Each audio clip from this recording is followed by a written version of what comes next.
আমিও বলেছি রাষ্ট্রবাদী মুসলিম, আপনারাও বলেছেন সবকা সাথ সবকা বিকাশ। আর বলবো না, বলবো जो हमारे साथ हम उनका साथ, जो हमारे साथ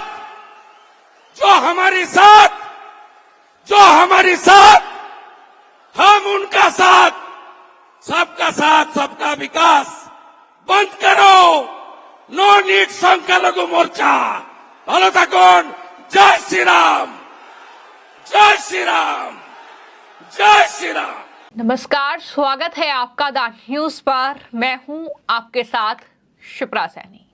लोकसभा चुनाव नतीजों के बाद अब पश्चिम बंगाल में बीजेपी आर पार के मूड में नजर आ रही है। बड़ी खबर पश्चिम बंगाल से है, जहां पर बीजेपी के नेता और नेता विपक्ष शुभेंदु अधिकारी ने एक ऐसा चौंकाने वाला बयान दिया है जिसने राजनीतिक गलियारों में अब चर्चा तेज कर दी है। दरअसल शुभेंदु अधिकारी ने खुले मंच से ये साफ तौर पर कहा कि हम नहीं कहेंगे सबका साथ सबका विकास, जो हमारे साथ है हम उनके साथ हैं। ये बड़ा बयान शुभेंदु अधिकारी का सामने आया है। আমিও বলেছি রাষ্ট্রবাদী মুসলিম, আপনারাও বলেছেন সবকা সাথ সবকা বিকাশ। আর বলবো না, বলবো जो हमारे साथ हम उनका साथ, जो हमारे साथ हम उनका साथ, सबका साथ सबका विकास। बंद करो नो नीड संख्यालघु मोर्चा। ভালো থাকুন। जय श्री राम, जय श्री राम, जय श्री राम। तो जैसा कि मैंने कहा कि शुभेंदु अधिकारी ने ये बयान दिया, इस पर प्रतिक्रिया जो है जिस तरीके से लोग रिएक्ट कर रहे हैं, लेकिन शुभेंदु अधिकारी ने भी अब एक्स पर पोस्ट करते हुए अपने इस बयान को लेकर ये स्पष्ट कर दिया है कि दरअसल उनका जो बयान था उसका मतलब गलत निकाला जा रहा है। उन्होंने कहा कि मैं स्पष्ट हूं कि जो राष्ट्रवादी है इस राष्ट्र और बंगाल के लिए खड़े हैं, हमें उनके साथ रहना चाहिए। जो लोग हमारे साथ खड़े नहीं होते हैं, राष्ट्र और बंगाल के हित के खिलाफ काम करते हैं, हमें उन्हें बेनकाब करने की जरूरत है। साथ ही ममता बनर्जी की तरह हम लोगों को बहुसंख्यक अल्पसंख्यक में विभाजित नहीं करना चाहिए और उन्हें भारतीयों के रूप में नहीं देखना चाहिए। मैं प्रधानमंत्री के सबका साथ सबका विकास सबका विश्वास सबका प्रयास का जो नारा है, मैं उसके साथ हूं, मैं उसको साकार करता हूं, ये भी शुभेंदु अधिकारी ने कहा है। यानी उन्होंने इस मंच से जो कुछ भी कहा, उन्होंने अपने एक्स पर किए गए पोस्ट में ये स्पष्ट कर दिया कि उनके बयान का क्या मतलब है। यानी सबका साथ सबका विकास नारे पर यह बयान शुभेंदु अधिकारी ने दिया और कहा कि राष्ट्रवादी मुस्लिम जैसा कुछ नहीं होता है, जो हमारे साथ है हम उनके साथ हैं। ये साफ तौर पर शुभेंदु ने वहां पर कहा और ये भी कहा कि सबका साथ सबका विकास कहना बंद करो, अल्पसंख्यक मोर्चे की जरूरत नहीं है। इतना ही नहीं, जय श्री राम के नारे के साथ उन्होंने अपने भाषण का अंत किया। लेकिन जिस तरीके से आज दरअसल पश्चिम बंगाल बीजेपी नेताओं की ये बैठक थी, जिसमें कई दिग्गज जो बीजेपी के नेता हैं वो मौजूद थे और इसी मंच से शुभेंदु अधिकारी ने ये साफ तौर पर ऐलान कर दिया कि जो हमारे साथ हैं हम उनके साथ हैं, सबका साथ सबका विकास बंद करो। क्या कुछ शुभेंदु अधिकारी ने कहा है और किस तरीके से वो दरअसल इस मंच से जोश में ये बात कहते हुए नजर आए हैं, सुनिए। চুলচড়া বিশ্লেষণ হবে না, চুলচড়া বিশ্লেষণের দরকার আছে, সে জায়গা আলাদা। আপনি লক্ষ্য করবেন বিরোধী দলনেতা আমি অর্গানাইজেশনের দায়িত্বে নেই। আমি লোকসভা নির্বাচনের আগে বলুন পরে বলুন, কখনো সংবাদ মাধ্যমের সামনে একটা এমন শব্দ বাক্য প্রয়োগ করি না যাতে ভারতীয় জনতা পার্টির বুথের কর্মীটি আমাদের ভোটারটি হতাশ হয়। আমি এটা কন্টিনিউ করব। আমি জাতীয়তাবাদী পরিবার থেকে এসেছি, মুকুল রায়ের মতো সব কেড়ে নেওয়ার পরে আমি বিজেপিতে আসিনি, আমি সব ফেলে দিয়ে বিজেপিতে এসেছি। এবং বিজেপি এবং সনাতন ভারতীয় সংস্কৃতি এবং রাষ্ট্রবাদ, এখানেই আমার রিটায়ারমেন্ট হবে, এটুকু আমি আপনাদের কাছে কমিটমেন্ট করতে চাই। অনেক দূরে পৌঁছে গেছি আমরা। আমার সংগঠনের ব্যাপারে যা বক্তব্য ছিল আমি সুনীলজিকে দিল্লিতে গিয়ে বলে এসেছি 1 to 1। উনি আমাকে উনার প্রেসিয়াস 45 মিনিট দিয়েছেন। বাংলাকে কি করে বাঁচাতে হবে, যশস্বী স্বরাষ্ট্রমন্ত্রী অমিত শাহজি তার বাড়িতে আমাকে 45 মিনিট টাইম দিয়েছিলেন, আমি বলে এসেছি। এই যে আমার হাতে কালি দেখছেন না, আমি আজকে বলছি 26-এ আমাকেও ভোট দিতে দেবে না। আমি আপনাকে বলছি তার কারণ আমি হিন্দু। আমার বাড়ির সামনে 50 জন জিহাদি ভোটের দিন বসে থাকবে সকাল থেকে, পুলিশ দর্শকের আসন গ্রহণ করবে। এক্ষুনি যদি আমরা না জাগি, আমরা সায়েন্স সিটিতে বসে আছি তো, 10 কিলোমিটার দূরে ঘটকপুকুর ভাঙড়, 4টে হিন্দু অঞ্চল আছে। আমি এবারে ড্রাই জোনে ঘুরেছিলাম ভোটের সময় দেখতে, বাদুড়িয়া, হাড়োয়া, ভাঙড়, ক্যানিং পশ্চিম, যেখানে 1.5 লাখ 2 লাখ ভোটে যেতে ওরা।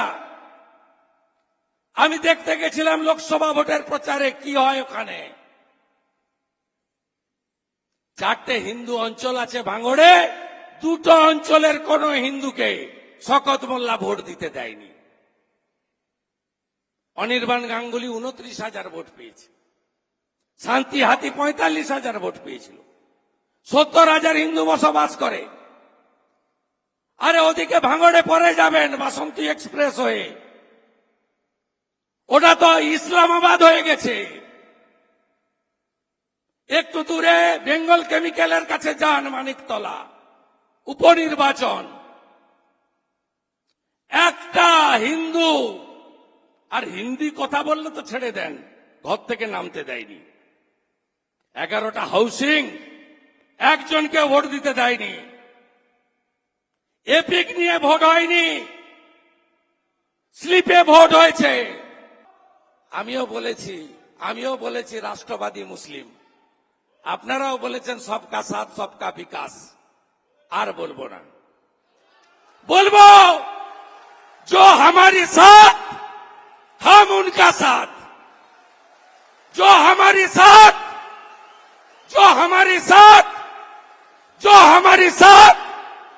हम उनका साथ, सबका साथ सबका विकास। बंद करो नो नीट संख्यालघु मोर्चा। ভালো থাকুন। जय श्री राम, जय श्री राम, जय श्री राम। तो आपने शुभेंदु अधिकारी को सुना, जो कि नेता विपक्ष है पश्चिम बंगाल में। लगातार पश्चिम बंगाल में जिस तरह से तुष्टीकरण की राजनीति ममता बनर्जी कर रही है, उस पर वो हमलावर नजर आते हैं। लेकिन अब सबका साथ सबका विकास, ये वो नारा है जो प्रधानमंत्री नरेंद्र मोदी ने 2014 में दिया था, और जिस तरीके से लगातार इस नारे का जिक्र बीजेपी करती रही है। लेकिन शुभेंदु अधिकारी को इस नारे पर ही अब आपत्ति है। लेकिन आपत्ति क्यों है पश्चिम बंगाल में, उन्होंने खुद इसे समझाया है। इसी बयान में उन्होंने कहा कि हमें चुनाव में वोट नहीं डालने दिया जाएगा, क्योंकि हम हिंदू हैं। जिहादी सुबह से मेरे घर के सामने बैठे रहेंगे, पुलिस दर्शक दरगाह में चली जाएगी, हमें तुरंत जाग जाना चाहिए। मैं इस साइंस सिटी में बैठा हूं, 10 किलोमीटर दूर खटकपुर और भांगर में 4 हिंदू इलाके हैं। दोनों क्षेत्रों के हिंदुओं को वोट देने की परमिशन नहीं थी। ये तमाम बातों का जिक्र उन्होंने किया। यानी ये शुभेंदु अधिकारी ने स्पष्ट कर दिया कि इस चुनाव नतीजे हो या फिर इससे पहले विधानसभा के चुनाव नतीजे हो, उसमें साफ तौर पर यह देखने को मिला है कि कहीं ना कहीं जो तुष्टीकरण की राजनीति ममता बनर्जी ने की है, एक विशेष वर्ग का वोट हासिल करने में वो कामयाब रही है। लेकिन अब बीजेपी का जो पूरा फोकस होगा पश्चिम बंगाल में, वो हिंदुओं के वोट बैंक पर रहेगा। क्या कुछ शुभेंदु अधिकारी ने कहा है और किस तरीके से हिंदुओं पर पश्चिम बंगाल में बढ़ रहे अत्याचार को लेकर भी उन्होंने इसी मंच से ममता बनर्जी पर वो कहीं ना कहीं हमलावर नजर आए हैं, सुनिए। আমরা যদি না আটকাতে পারি, পশ্চিমবঙ্গ বিজেপির ক্ষমতায় আসার দরকার নেই, ছিল না। আই এম নট অলসো হারি। আমার ফ্যামিলি ওই ব্রিটিশের আমল থেকে পেয়ে আসছে। ইউনিয়ন বোর্ডের চেয়ারম্যান কেনারাম অধিকারী, বাসুদেবপুর। বিপিন অধিকারী ব্রিটিশের জেলে, 70 সালের পুরো প্রধান শিশির অধিকারী। শুভেন্দু 95 সালের কাউন্সিলর, শিশির বাবু 82 এমএলএ, দুবার এমপি, 4 বার এমএলএ। আমার we not don't need anything. We need democracy in Bengal. Bharatvarsha থাকবে না পশ্চিমবঙ্গ। ভয়ঙ্কর অবস্থা। আগে বিজেপি হলে, বিরোধী হলে আটকাতো। লোকসভাতে ডায়মন্ড হারবার, ফলতা, ক্যানিং, ধনেখালি, কেশপুর, জয়পুর, ইন্দাস, পাত্রসায়ার, শীতলকুচি, মিনাকা, হাড়োয়া, বাদুড়িয়া হিন্দু বলে ভোট দিতে দেয়নি। সংখ্যা 50 লাখ। বলবেন কেন্দ্রীয় বাহিনী কি করছিল? ইসিআইয়ের গাইডলাইন পড়েছেন? Election commission of India. কেন্দ্রীয় বাহিনী থাকবে এন্ট্রি পয়েন্টে। এপিক চেক করার পাওয়ার তার হাতে নেই। আমরা পশ্চিমবঙ্গ থেকে আওয়াজ উঠাতে হবে। উপদ্রুত এরিয়া আইন লাগু করে এখানে ভোট করতে হবে। উই ডোন্ট ওয়ান্ট 356 নবান্ন আমরা চাই না। যেদিন ভোটে জিতবো সেদিন ঢুকবো। কে বলেছে পিছনের দরজা দিয়ে ক্ষমতায় আসতে চাই আমরা? আমরা গুন্ডা, জিহাদি, জঙ্গি। ইটার থেকে আনসার গিয়ে রায়গঞ্জে ভোট লুট করলো। চাপড়া, নদিয়া থেকে গুন্ডারা এসে রানাঘাটে ভোট লুট করলো। স্বরূপনগর থেকে গুন্ডারা গিয়ে বাদুড়িয়ায় মতুয়া হিন্দুদের ভোট আটকালো। বেলেঘাটার সচিন সিং, রাজু নস্কর গিয়ে মানিকতলা লুট করলো। আমরা উপদ্রুত এরিয়া আইন কার্যকর করে এই গুন্ডাদের ভোটের দিন বাড়িতে তালা চাবি দিয়ে আটকে রাখতে চাই।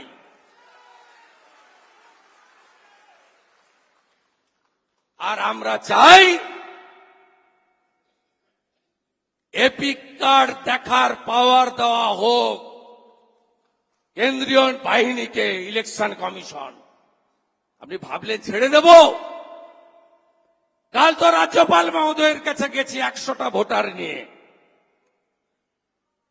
হাতে কালি নেই, এপিক কার্ড হাতে আছে। কাল রাতেই রাষ্ট্রপতি মহোদয়কে মেল করেছি, টাইম দিন। পশ্চিমবঙ্গের সংবিধান শেষ করে দিয়েছে। বলতে চাই,